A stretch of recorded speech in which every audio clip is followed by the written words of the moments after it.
अगर आप लोग एनआईओएस बोर्ड क्लास 10th के स्टूडेंट हैं तो आपको ये बात पता होनी चाहिए कि चैप्टर नंबर 9 यानी कि 9 गोल्ड मेडल्स बिल्कुल भी इग्नोर करने वाला चैप्टर नहीं है। ये बहुत इंपॉर्टेंट चैप्टर है। ना तो देखने में ही पोएम डिफिकल्ट है या कोई बहुत ही ज्यादा डिफिकल्ट टॉपिक पे बात करिए। पोएम ऑन द सरफेस भी इजी है, मीनिंग में भी इजी है, ओवरऑल अच्छी है और उसकी डिटेल्ड एक्सप्लेनेशन भी मैंने आप लोगों के साथ इस चैनल पे एक्सप्लेन कर रखी है, ठीक है। लेकिन अगर इस बार चैप्टर के क्वेश्चन आंसर्स की बात करें तो बहुत से बच्चे इस चैप्टर के क्वेश्चन आंसर्स को इजी समझ के इग्नोर कर देते हैं या फिर सोचते हैं कि चलो प्रोज सेक्शन से ज्यादा वेटेज आता है, हमने जो है जो स्टोरी वाले चैप्टर्स हैं वो पढ़ लिए, पोएम को छोड़ देते हैं। तो ये पोएम बिल्कुल भी छोड़ने वाली नहीं है। अगर मैं डेटा की बात करूं तो अप्रैल 2024 का जो पेपर था उसमें एनआईओएस बोर्ड का ये चैप्टर जो कि 9 गोल्ड मेडल्स जिसकी हम बात कर रहे हैं वो 5 मार्क्स में आया था। क्योंकि अगर आपको पता होगा तो एनआईओएस का पेपर 2 पार्ट्स में होता है इंग्लिश का, पार्ट ए और पार्ट बी। पार्ट ए में 4 सेक्शन होते हैं, रीडिंग, राइटिंग, ग्रामर और लिटरेचर, ठीक है। लेकिन वो सब objectives, true false, fill in the blanks, matching type बिल्कुल 1 मार्क के क्वेश्चंस होते हैं। फिर वही चारों सेक्शन रीडिंग, राइटिंग, ग्रामर और लिटरेचर सेक्शन फिर से आता है उसी पेपर में, उसी एक दिन में, जिसमें 3 घंटे में आपको पेपर सॉल्व करना होता है। पार्ट बी में आपको एक्चुअल में आंसर्स को लिखना होता है, ठीक है। तो एनआईओएस का 2024 का जो पेपर था उसमें ये चैप्टर 9 गोल्ड मेडल्स दोनों पार्ट्स में पूछा गया था। इसका मतलब है एक इम्पॉर्टेंट चैप्टर है। तो पार्ट ए में 3 ट्रू एंड फॉल्स आए थे, मतलब 4 आए थे, आपको एनी 3 करने थे और तीनों 1 मार्क्स के थे। तो पार्ट ए में भी 9 गोल्ड मेडल्स थे, 3 मार्क्स का वेटेज आया था। और फिर पार्ट बी में 2 मार्क्स का एक क्वेश्चन आया था इस चैप्टर से। तो एक सिंगल पेपर, मतलब कि अप्रैल 2024 का एक सिंगल पेपर इस चैप्टर के लिए 5 नंबर लेके आया था। और अगर देखा जाए तो क्वेश्चंस बिल्कुल भी मुश्किल नहीं थे, कुछ ऐसे थॉट प्रोवोकिंग नहीं थे कि चैप्टर का थीम क्या है, चैप्टर किसने लिखा है, चैप्टर से आप क्या सीखते हैं, ऐसा कुछ भी नहीं था। जो क्वेश्चन था बहुत सिंपल था। 2 मार्क्स वाला क्वेश्चन था, how did the race in the poem 9 gold medals and, कि 9 गोल्ड मेडल्स जो चैप्टर है, जो पोएम है, उसमें रेस कैसे खत्म हुई थी। तो बहुत सिंपल से अगर आप स्टोरी सुन लोगे, समझ लोगे, एक्सप्लेनेशन की मेरी वीडियो देख लोगे तो आपको बिल्कुल भी मुश्किल नहीं लगेगा, ठीक है। तो क्वेश्चन इजी था। 2 मार्क्स वाला पार्ट बी के क्वेश्चन की मैं बात कर रही हूँ अप्रैल 2024 की। और जो ट्रू एंड फॉल्स थे वो भी बहुत बेसिक थे इस चैप्टर से। तो थोड़े से ध्यान से क्वेश्चन आंसर्स को समझने से और स्टोरी के या फिर एक्सप्लेनेशन वीडियो को देखने से आप इस चैप्टर के 3 से 5 नंबर बहुत अच्छे से पक्के कर सकते हो। और उसके बाद अप्रैल 2025 का जो इंग्लिश का पेपर आया था उसमें फिर ये चैप्टर पूछा गया था, लेकिन इस बार 5 नंबरों में नहीं, सिर्फ 2 मार्क्स में, ठीक है। उस 2 मार्क्स में कैसे पूछा गया था, उस 2 मार्क्स में सिर्फ एक क्वेश्चन था, the 9 athletes were lined up to which race, कि वो जो 9 एथलीट्स थे वो किस रेस के लिए लाइन में लगे हुए थे। तो ये क्वेश्चन भी बहुत सिंपल था, लेकिन क्वेश्चन दोनों साल पूछा गया है, अप्रैल 2025 में भी पूछा गया है और अप्रैल 2024 में भी पूछा गया है। सो आप लोग इस चैप्टर के क्वेश्चन आंसर्स को इग्नोर नहीं कर सकते, एंड इजी भी है बहुत इजीली। अगर आप मेरी एक्सप्लेनेशन वीडियो देख लेंगे और फिर ये क्वेश्चन आंसर्स देख लेंगे तो आई थिंक आपके एग्जाम के 2 से 5 मार्क्स आराम से पक्के हो जाएंगे। और अगर आप अपनी तैयारी को और ज्यादा सॉलिड करना चाहते हैं तो मेरे साथ इस चैनल पे बने रहिए, जिसमें मैं एनआईओएस बोर्ड के सारे चैप्टर्स के एक्सप्लेनेशन और सारे चैप्टर्स के क्वेश्चन आंसर्स को आपके साथ लेके सॉल्व करके चल ही रही हूँ। ग्रामर भी बहुत जल्दी, ये चैप्टर एक्सप्लेनेशन पूरी होने के बाद ग्रामर हम कवर करने वाले हैं। और तो और इस साल का अप्रैल 2025 का जो क्वेश्चन पेपर आया था उसको भी मैं फुली सॉल्व इस चैप्टर पे, इस चैनल पे 2 पार्ट्स में कर चुकी हूँ। पार्ट ए की वीडियो अलग बनाई थी मैंने और पार्ट बी की अलग बनाई थी। सो अगर आप अच्छे से तैयारी करके, सॉलिड तैयारी करके अच्छे मार्क्स लेना चाहते हैं इस चैप्टर से, और सॉरी नॉट इस चैप्टर से बल्कि अपने एनआईओएस बोर्ड के फुल इंग्लिश के एग्जाम में अगर आप बहुत अच्छे मार्क्स लेना चाहते हैं तो मेरे साथ इस चैनल पे बने रहिए। वीडियो अच्छी लग रही हो तो उसे लाइक कीजिए, मेरे कंटेंट के साथ इंगेज कीजिए, मोस्ट इंपॉर्टेंटली मेरे चैनल को सब्सक्राइब कीजिए। एंड अप्रैल 2025 की जो 2 वीडियोस हैं, पार्ट ए और पार्ट बी, दोनों वीडियोस को देख के पेपर के फॉर्मेट को, किस किस्म के क्वेश्चंस आते हैं, सबको अच्छे से समझिए एंड प्रैक्टिस मेरे साथ करते रहिए। एंड जो भी आपके दिल में क्वेरीज आ रही हो, डाउट्स हो, कंफ्यूजन हो, या फिर आपको कुछ ऐसा टॉपिक हो जो आपको लग रहा हो मैंने अभी तक कवर नहीं किया है, टाइम कम रह गया, आपको हेल्प चाहिए, तो मुझे कमेंट्स में बताएं। मैं आपके लिए अपना स्केड्यूल छोड़ के पहले जो आपकी कंफ्यूजन है उस पर वीडियो बना दो। सो नेक्स्ट, अब आप मेरी स्क्रीन पे देखने वाले हैं 9 गोल्ड मेडल्स के इन टेक्स्ट और टर्मिनल क्वेश्चंस जो आपकी बुक में दे रखे हैं। ऑलराइट, ये रहा chapter number 9 gold medals, and ये आ गए इसके इन टेक्स्ट क्वेश्चंस 9.1 पेज नंबर 147 पर। पहला क्वेश्चन कह रहा है complete the statement using the correct alternative, मतलब कि इन दिए हुए ऑप्शन में से कोई एक ऑप्शन सिलेक्ट करके इस स्टेटमेंट को कंप्लीट कीजिए। हमसे कह रहे हैं कि the event which is being described in the poem is the dash event of the day, जो जिस इवेंट की बात हो रही थी पोएम में वो उस पूरे दिन का कौन सा इवेंट था, ऑब्वियसली वो कौन सा इवेंट था, वो लास्ट इवेंट है। नहीं मुझे कैसे पता, ये मुझे एक्सप्लेनेशन से पता। सो प्लीज इस चैप्टर की अगर आपने अभी तक एक्सप्लेनेशन नहीं देखी है तो पहले एक्सप्लेनेशन वीडियो को देखें फिर आप यहाँ आए, क्योंकि अगर आपको लगता है कि आप खाली टाइम कम है और आप खाली क्वेश्चन आंसर्स की वीडियो देख के चले जाएंगे एग्जाम में अपियर कर लेंगे, तो ट्रस्ट मी आपके अच्छे मार्क्स बिल्कुल नहीं आने वाले। अगर आपको वाकई अच्छे मार्क्स लाने हैं तो थोड़ा चाहे आप 2x स्पीड पे देखें, बट आप प्लीज पहले एक्सप्लेनेशन वीडियोस को देखें फिर ही टेक्स्ट क्वेश्चंस की वीडियोस को देखें, ठीक है। तो इसका आंसर है बी लास्ट। फिर क्वेश्चन कह रहा है find words that are opposite in meaning to each other from stanza 2। Stanza 2 में से ऐसे वर्ड्स ढूंढिए जो एक दूसरे के ऑपोजिट हैं। उसके लिए हम ऊपर चलते हैं और स्टैंजा 2 देखते हैं। स्टैंजा 2 क्या है, ये है, और सवाल क्या है कि ऐसे वर्ड्स ढूंढिए जो एक दूसरे के ऑपोजिट हैं। तो अगर मैं देखूं यहाँ पे कह रहे हैं the spectators gathered around the old field, जो स्पेक्टेटर्स यानी ऑडियंस थे वो ओल्ड फील्ड में गैदर हुए थे to cheer on all the young women and man. लेकिन यहाँ पे ओल्ड लिखा है और ओल्ड का ऑपोजिट होता है यंग, तो देखो स्टैंजा 2 में एक तो ऑपोजिट ये आ गया, दूसरा ऑपोजिट क्या आ गया, विमेन एंड मैन, क्योंकि विमेन का ऑपोजिट क्या होता है, मैन। फिर final event of the day was approaching, excitement grew high to begin. तो इसमें तो कोई वो नहीं है ऑपोजिट, बट इन इन दो लाइंस में दो पेयर्स हमें मिल गए हैं। तो हमारा आंसर देखो यहाँ पहले वाले का तो बी लास्ट था ही, और इसका आंसर है ओल्ड एंड यंग और मैन एंड विमेन, ठीक है। अब चलते हैं क्वेश्चन नंबर 3 की तरफ जल्दी से। Answer the following questions in a sentence each. ये दोनों क्वेश्चंस को एक एक सेंटेंस में आंसर कीजिए। पहला क्वेश्चन कह रहा है 3 का A, what do the words gold silver and bronze stand for in the poem. इस पोएम में गोल्ड सिल्वर और ब्रॉन्ज किस लिए इस्तेमाल किए गए हैं वर्ड्स, वो किस लिए यूज किए गए हैं, they stand for medals. Gold silver and bronze से क्या मतलब है, मेडल्स का मतलब है, ठीक है। फिर क्वेश्चन नंबर बी पूछ रहा है were the contestants well prepared for the event, pick the line that illustrates this. क्या कंटेस्टेंट्स इस इवेंट के लिए अच्छे से प्रिपेयर्ड थे, और एक ऐसी लाइन स्टैंजा में से ढूंढ के बताइए जो ये बात को साबित करती है, ठीक है। तो हम कहेंगे यस वो अच्छे से प्रिपेयर थे, और ये हमें कौन सी लाइन से पता चलता है, many weeks and months of training, ठीक है। देखो मैं आपको दिखाती हूँ, many weeks and months of training इस पोएम के फर्स्ट स्टैंजा की थर्ड लाइन में है, और उससे हमें पता चलता है कि हाँ भाई बहुत अच्छे से वो लोग प्रिपेयर्ड थे। अब आते हैं फिर से इन टेक्स्ट क्वेश्चंस में। अब आता है question number 4, what efforts other than training are required to prepare oneself for a sports event.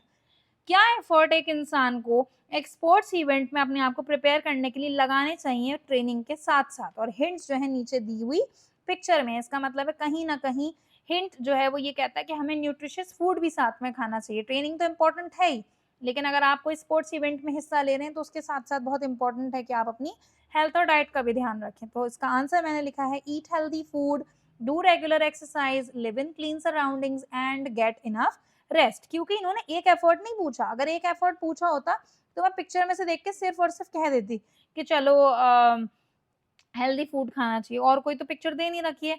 तो अगर इन्होंने बोला है एफर्ट्स, इसका मतलब है हमें एक दो एफर्ट्स और गिनाने, इसलिए मैंने लिखा है eat healthy food, regular exercise करिए, साफ सराउंडिंग्स में रहिए और इनफ रेस्ट लीजिए, ठीक है। इसी के साथ आपका इंटेक्स क्वेश्चंस 9.1 हो गया फिनिश। अब हम चलते हैं इंटेक्स क्वेश्चंस 9.2 की तरफ। पहला क्वेश्चन में ट्रू और फॉल्स लिखना है। पहला स्टेटमेंट कह रही है the 100 yard dash was a long jump event. क्या 100 यार्ड डैश एक लॉन्ग जंप का इवेंट था? No, it was a simple race, walking race थी। तो ये फॉल्स हो गया ए वाला, ठीक है, ए वाला हो गया फॉल्स। फिर सेकंड स्टेटमेंट कह रहा है the athletes were a little nervous. Athletes थोड़ा सा नर्वस थे, नहीं वो अच्छे से प्रिपेयर्ड थे, तो ये भी फॉल्स है, ठीक है। थर्ड स्टेटमेंट कह रहा है the athletes ran before the signal was given. Signal देने से पहले एथलीट्स भाग गए थे, ये भी गलत है, इसको भी हम फॉल्स कहेंगे। उसके बाद फोर्थ स्टेटमेंट कह रही है one of the athletes could not run. उनमें से एक एथलीट्स भाग नहीं सकता था। ये जो स्टेटमेंट है ये ट्रू है, कि मतलब वो भाग नहीं पाया था। वो क्यों नहीं भाग पाया था? क्योंकि वो गिर गया था, इसलिए ये स्टेटमेंट ट्रू है। अब क्वेश्चन 2 कह रहा है the word exploded is used for the firing of the pistol. Pistol की जो फायरिंग हुई उसके लिए एक्सप्लोडेड वर्ड का इस्तेमाल किया गया है। What does the phrase so did the runners in line 2 of stanza 4 mean. ठीक है, तो फायरिंग ऑफ पिस्टल के लिए तो एक्सप्लोडेड वर्ड का यूज कर दिया, लेकिन स्टैंजा 4 की सेकेंड लाइन में जो फ्रेज है सो डिड द रनर्स, उसका क्या मतलब है? ठीक है, तो एक बारी हम वापस चलते हैं स्टैंजा 4 की तरफ और देखते हैं सो डिड द रनर्स का मतलब। ठीक है, स्टैंजा नंबर 4 आ गया आपका ये, सो डिड द रनर्स आ गया ना।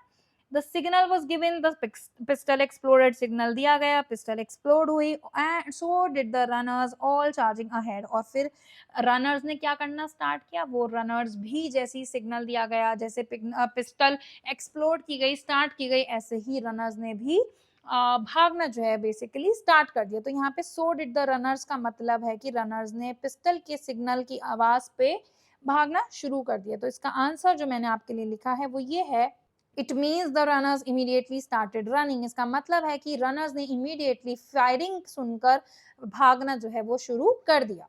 ठीक है, अब आते हैं क्वेश्चन 3 की तरफ।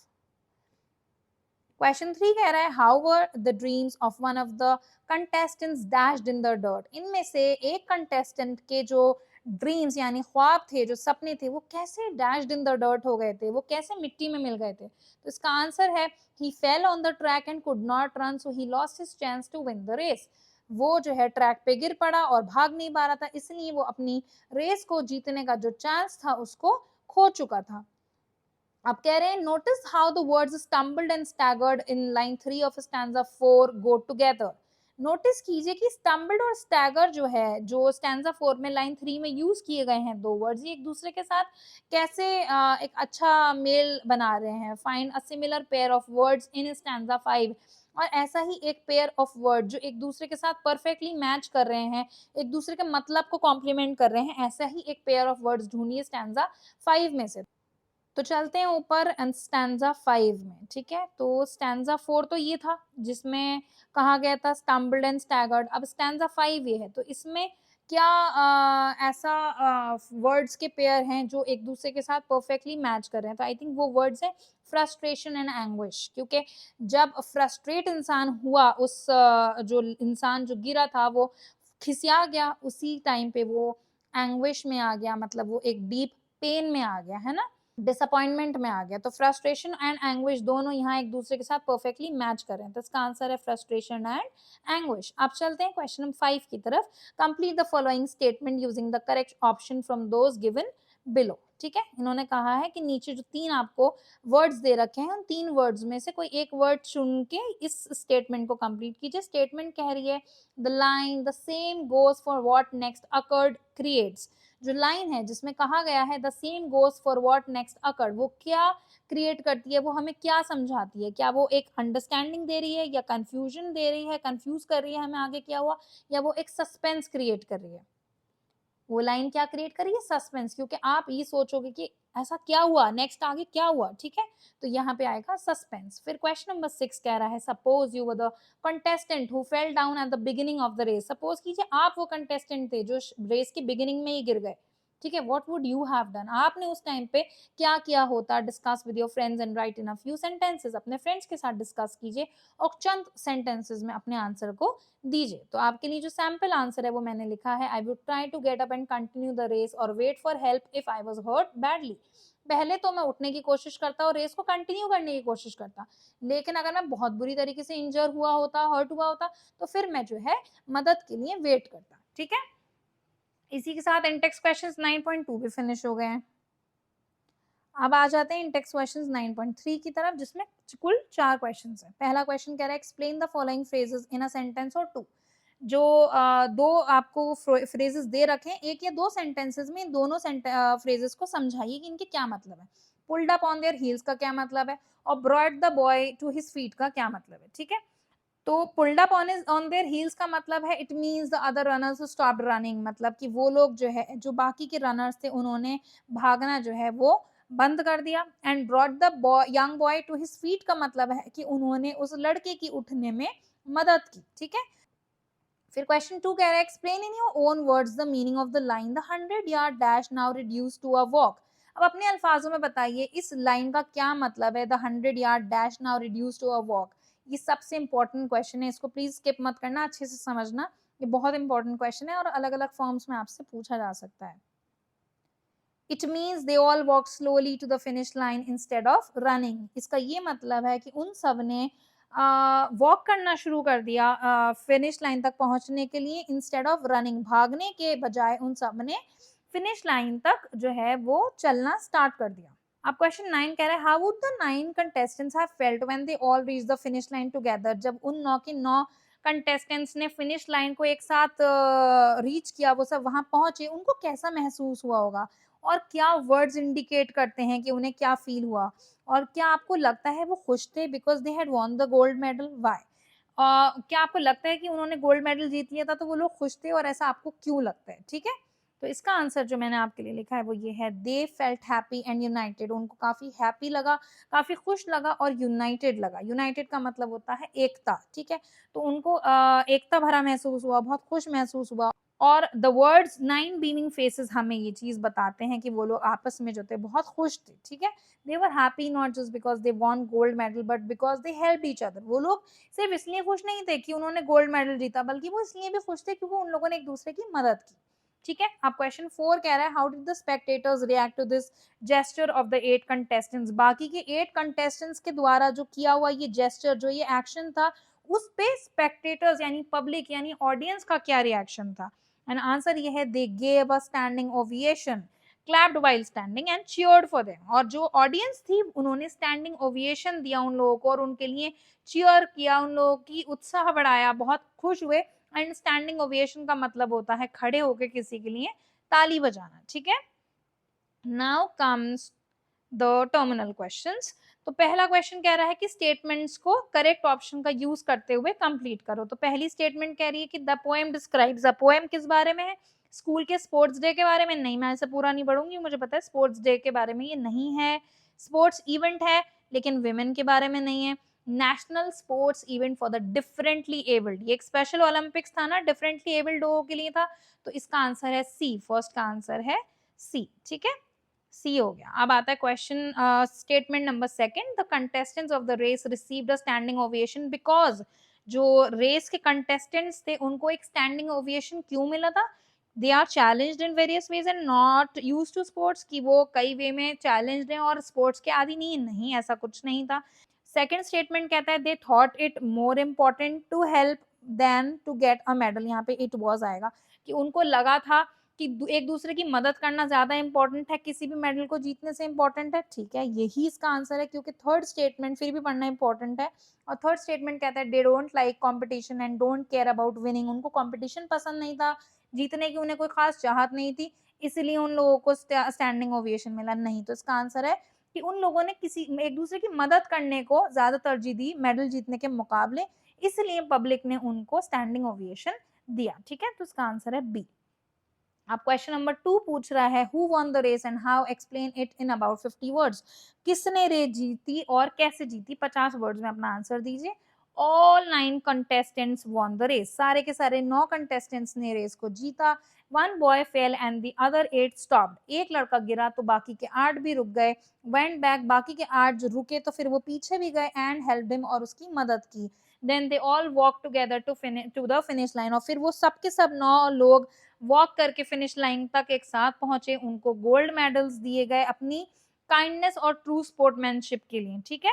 उनको गोल्ड मेडल्स क्यों दिए गए? क्योंकि उन्होंने काइंडनेस दिखाई थी और एक सच्ची स्पोर्ट्समैनशिप, एक सच्चा भाईचारा, सच्चा एक खिलाड़ीपन उन्होंने बेसिकली दिखाया था। तो ये इसका आंसर है। अब क्वेश्चन 3 कह रहा है do you think the title of the poem is justified how. क्या आपको लगता है इस पोएम का जो टाइटल है वो जस्टिफाइड है, वो एक अच्छा मतलब जस्टिस कर रहा है इस पोएम, इस कहानी के साथ जो टाइटल है वो अच्छे से मैच कर पा रहा है या नहीं, और कैसे?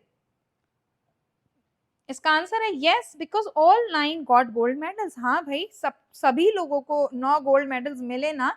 The smallest boy for not giving up, smallest boy को इसलिए मिला क्योंकि उसने हार नहीं मानी, और बाकी सबको इसलिए मिला क्योंकि उन्होंने काइंडनेस और सपोर्ट शो किया।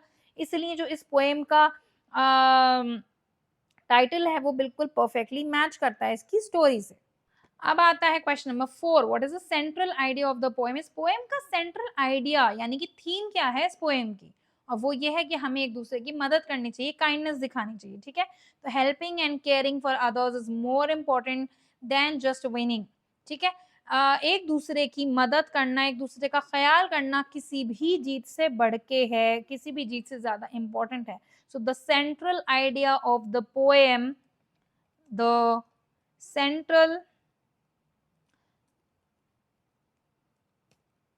central idea of the poem is helping and care, is that helping and caring for others is more important than just winning. This is how you will frame your answer. Okay, now comes question number 5. Have you ever witnessed any event in Special Olympics in real life or on television?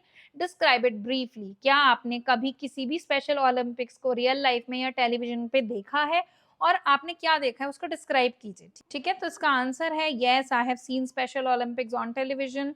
It is a sport event for differently abled people. हाँ, मैंने TV पे sport special Olympics देखे हैं और मैं आपको ये बताना चाहूंगा क्योंकि उन्होंने पूछा है डिस्क्राइब कीजिए कि ये एक स्पोर्ट्स इवेंट होता है डिफरेंटली एबल्ड लोगों के लिए, जहां वो लोग फुल एफर्ट के साथ खेलते हैं और सब लोग उनके लिए चीयर करते हैं. ठीक है, क्वेश्चन 6 पूछ रहा है can you think of any other act of selflessness, describe it. क्या आप खुददारी के किसी और एक्ट के बारे में इस टाइम सोच सकते हैं और उसको डिस्क्राइब कीजिए. ठीक है, तो ये सैम्पल आंसर है, आप कुछ भी लिख सकते हैं. मैंने लिखा है once a student shared her exam notes with her sick friend even though exams were near. एक बार एक स्टूडेंट ने अपने एग्जाम के नोट्स अपने एक बीमार फ्रेंड के साथ शेयर करे जबकि एग्जाम्स पास में थे, लेकिन she cared more about her friend than about competition, और उसने कंपटीशन से ज्यादा अपनी दोस्त के बारे में सोचा. सो ये एक एक्ट ऑफ सेल्फलेसनेस है हम मेरी नजर में. ठीक है, आप कुछ भी आंसर लिख सकते हैं जो आप लिखना चाहें. आप क्वेश्चन नंबर 7 कह रहा है what have you learn from the poem, इस कहानी से आपने क्या सीखा है. अगेन हम क्या लिखेंगे, we should help others even if we have to sacrifice something. हमें जो है दूसरों की मदद करनी चाहिए इवन अगर हमें किसी चीज को सैक्रिफाइस करना पड़े तो भी हमें एक दूसरे की मदद करनी चाहिए. Friendship and care are more valuable than winning. जीतने से ज्यादा इंपॉर्टेंट दोस्ती और एक दूसरे का ख्याल रखना होता है. ठीक है, अब लास्ट क्वेश्चन कहता है which is the turning point in the poem. इस पोएम में टर्निंग पॉइंट क्या था, और टर्निंग पॉइंट क्या था कि वो जब लड़का गिरा तो सब लोगों ने रेस को कंटिन्यू नहीं किया बल्कि रुके और मुड़े और वापस आके उसकी मदद की. सो इसका आंसर आप ये लिखेंगे the turning point in the poem was when the boy fail. इस पोएम का टर्निंग पॉइंट ये था कि जब वो लड़का गिरा तो बाकी सारे 8 जो थे उन्होंने रनिंग को छोड़ के उसकी मदद को करना चुना instead of continuing the race. Race को कंटिन्यू ना करते हुए उन लोगों ने उसकी हेल्प करना चुना. सो इसी के साथ इस चैप्टर के सारे जो क्वेश्चन आंसर्स हैं वो हमने कर लिए हैं. एंड आई होप बिल्कुल भी आपको डिफिकल्ट नहीं लगे होंगे. ऑनेस्टली बहुत इजी हैं इसके क्वेश्चन आंसर्स. एंड ये बहुत अच्छा चैप्टर है जो थॉटफुल क्वेश्चन जिससे आपको ज़रूर मिलते हैं कि सेंट्रल थीम वगैरह के बारे में एंड क्या सीखा है आपने, क्या ऑब्जर्व किया है, इस टाइप के क्वेश्चंस बहुत मिलते हैं इस चैप्टर से.